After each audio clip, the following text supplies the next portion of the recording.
सांगाल साहेब, आज जी काही परिस्थिती वसई विरार शहरामध्ये नागरिकांना भेडसावते, प्रत्येक ठिकाणी आज खड्ड्यात आणि खड्ड्यामुळे आता नागरिकांचा जीव देखील जातो। आपल्या सगळ्यांना माहित आहे की वसई विरार महानगरपालिकेच्या सत्तेच्या चाव्या ह्या इथल्या बहुजन विकास आघाडीला गेल्या 7 महिन्यापूर्वी जनतेने दिल्या, मोठ्या विश्वासाने दिल्या। अपेक्षा ही होती की त्यांनी निदान या पावसाळ्यामध्ये, आतापर्यंतच्या पावसाळ्यामध्ये त्यांनी काही काम केलं नाहीच, परंतु निदान या पावसाळ्यामध्ये त्यांनी काम करून दाखवलं पाहिजे होतं। नाले सफाई, खड्डे सफाई करायला पाहिजे होती, रस्ते बुजवायला पाहिजे होते। जी प्रचंड गैरसोय निर्माण झाली आहे सगळ्या व्यवस्थेची, ती त्याची घडी निर्माण करायला पाहिजे होती, परंतु पहिल्याच पावसामध्ये हे सत्ताधारी उघडे पडले आणि ते किती अपयशी ठरले हे आपल्याला दिसलेलं आहे। साधारणतः 5 दिवस या वसई विरारमध्ये पाणी घरामध्ये साचलेलं होतं। न भूतो न भविष्य इतिहास मध्ये कधीच असं झालं नव्हतं आणि तेवढा प्रकार या पावसाळ्यात घडला।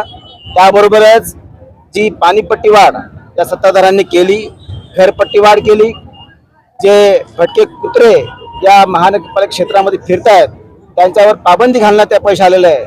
पाऊस पडल्यानंतरचे खड्डे निर्माण झालेले आहेत। मी आता येताना बघितलं की बऱ्याचशा गटारी तुंबलेल्या आहेत आणि गटारी तुंबल्यामुळे ट्रॅफिक जाम होते। त्यामुळे अशा इतर अनेक समस्या त्या सोडवण्यात येथील सत्ताधारी पूर्णपणे अपयशी ठरलेले आहेत आणि हे त्यांना माहीत असून सुद्धा या वसई विरार महानगरपालिकेचा विकासाचा जो महामार्ग आहे हा महानगरपालिकेतून जातो, पण तरी सुद्धा हेतू पुरस्कर ते पळवाट काढण्याचा प्रयत्न करतायत आणि म्हणून ते बोट राज्य सरकारकडे दाखवतात, बोट केंद्र सरकारकडे दाखवतात, परंतु हे स्वतः मान्य करतायत की ते सुद्धा अपयशी ठरलेले आहेत। पण काल माजी आमदारांनी असा आरोप केलेला आहे की ज्या वेळेला पाणीपट्टी आणि घरपट्टीची जी वाढ झाली त्यावेळेला आमदार आणि खासदार तुमच्या पक्षाचे होते, मग तुम्ही का मूठ घेऊन बसला होता, असा आरोप आमदार लोकनेते हितेंद्र ठाकूर यांनी केला। खरं तर हा त्यांचा पळकुटेपणा आहे। ज्यावेळेस सत्तेच्या चाव्या आल्या त्यांच्या हातात त्यावेळेस त्यांनी अशा प्रकारचा ठराव घेऊन की पाणीपट्टी दरवाढ, घरपट्टी दरवाढ का नाही घेतली नाही, आणि आता घरपट्टी वाढ केल्यानंतर, पाणीपट्टी वाढ केल्यानंतर, स्वतः केल्यानंतर राज्य सरकारकडे पाठवण्याचा काय संबंध आहे? आणि त्यामुळे ते स्वतः त्या प्रकरणाला वेगळं वळण देण्याचा प्रयत्न करतायत, पळकुटेपणा दाखवतात आणि म्हणून ते आमदार खासदारांकडे बोट दाखवतात। त्यामुळे हा शुद्ध त्यांचा पळकुटेपणा आहे, हा माझा त्यांच्यावर आरोप आहे। त्यांनी असं म्हटलं आहे की या ठिकाणी स्मार्ट मीटर एक स्मार्ट मीटर आहे, महागाई याबद्दल तुम्ही काय बोलत नाही असा त्यांचा आरोप आहे, तुमचं काय म्हणणं आहे? एक उत्तर देऊ दे पहिला। हा बोले। स्मार्ट मीटर जे आहे पूर्ण भारतामध्ये इन्स्टॉल करणं काम चालू आहे। जिथे जिथे अशा कंप्लेंट्स आलेल्या आहेत की स्मार्ट मीटर लावल्यानंतर त्याचं बिल जास्त आलेलं आहे, अशा ठिकाणी MSEB ला कंप्लेंट केल्यानंतर MSEB त्या ठिकाणी जुनं मीटर नवीन स्मार्ट मीटर लावून देऊन त्याच्यामधला जो काही विरोधाभास आहे तो पूर्णपणे दाखवण्याचा प्रयत्न करते आणि ज्या ठिकाणी अशा ठिकाणी जिथे बिलवाढ जास्त येते त्याची अधिकृतपणे चौकशी करून ते बिल कमी करण्यासाठी आम्ही त्यांना सूचना दिलेल्या आहेत। MSEB वाले ह्या प्रकरणाला धुडकावतायत, जे 15,000 किंवा जास्त बिल आलेले त्यांना भरायला सांगतात। हा मुद्दा आता जायचं कोणाकडे, जनतेने कुठे जायचा हा मुद्दा आलेला आहे। खिलाफ निकलेगा एक से रिलेटेड है, इसलिए मैंने जो उनका पहला सवाल का जवाब दे दो। इस विषय पर भी निकलेगा स्मार्ट मीटर के खिलाफ। डेफिनेटली निकलेगा।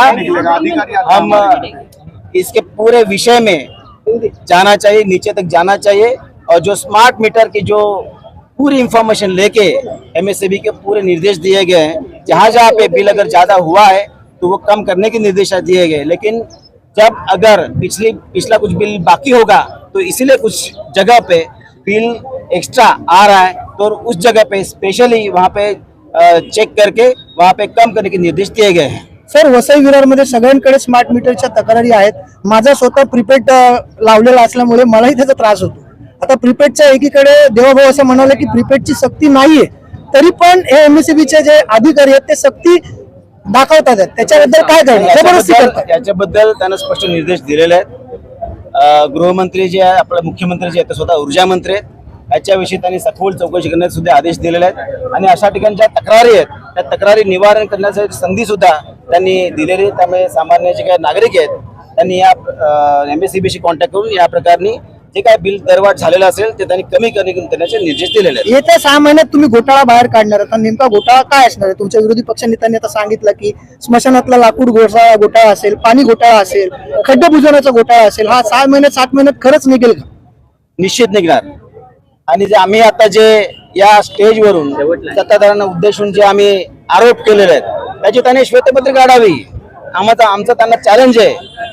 घन कचरा, पाणीपट्टी, कचरा व्यवस्थापन किंवा हॉस्पिटल मॅनेजमेंट, पाणी किंवा आता जे टँकर लॉबी जी वर्षानुवर्ष इथे कार्यरत आहे, बिल्डर लॉबी वर्षानुवर्ष कार्यरत आहे, कितीही बिल्डिंगना अधिकृतपणे त्यांनी मान्यता दिलेली आहे, ते त्याची पूर्ण श्वेतपत्रिका त्यांनी काढावी असं माझं त्यांना चॅलेंज आहे. त्यांचं म्हणणं असं आहे की तुमच्या एका पदाधिकाऱ्यांनी तिला 2% का असा शब्द वापरला, त्यावर तुम्ही पक्ष म्हणून काय कारवाई करणार? हा तिचा प्रश्न आहे. हा. और मुझे सर उनसे मेरा कुंडली नहीं ठीक है ना, जानना है। ठीक है जवाब देने दे. जी, जवाब दीजिए। आप रिपोर्टर की तरह ही रही ना. नहीं सर, आत्मसम्मान पे अगर चोट पहुंचाई अरे जाए हाँ,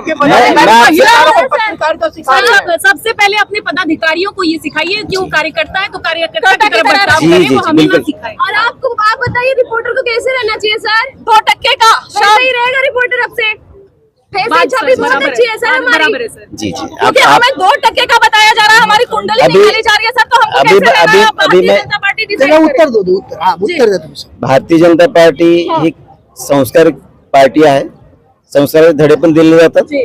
और अगर ऐसे कोई कार्यकर्ता ने अपशब्द कहे होंगे इसकी जांच की जाएगी. और अगर ऐसा कुछ साबित हुआ तो उसके ऊपर कार्रवाई भी होगी. और इसकी कंप्लेंट जो है माफी प्रदेश वो इंसान सोशल मीडिया पे उसने बदनामी की इसकी है, तो कंप्लेंट जो है, सूचना जो है जिलाध्यक्ष के माध्यम से प्रदेश लेवल पे की जाएगी. प्रदेश जो पदाधिकारी हैं, हमारे प्रदेश अध्यक्ष है, वो इसके ऊपर कार्रवाई करेंगे. धन्यवाद पदाधिकारी धन्यवाद. धन्यवाद.